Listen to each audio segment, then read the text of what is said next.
నేటి యువత నిజమైన చరిత్ర తెలుసుకోవాలన్నారు తెలంగాణ రాష్ట్ర ఆర్ఎస్ఎస్ ప్రాంత కార్యకారిణి అన్నదానం సుబ్రహ్మణ్యం అన్నారు. నిర్మల్ జిల్లా కేంద్రంలోని దివ్య గార్డెన్స్ లో నైజాం విముక్త స్వాతంత్ర అమృతోత్సవ యువ సమ్మేళనం నిర్వహించారు. ఈ సందర్భంగా భరతమాత సర్దార్ వల్లభాయ్ పటేల్ చిత్రపటాలకు నివాళులర్పించారు.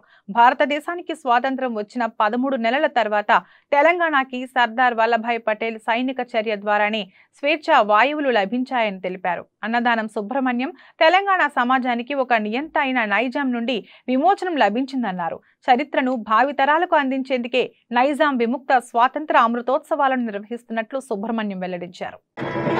बाजीराव महाराजांची पालखी मेला येथे हा सप्ताह आजच्याने 7 दिवस झाला.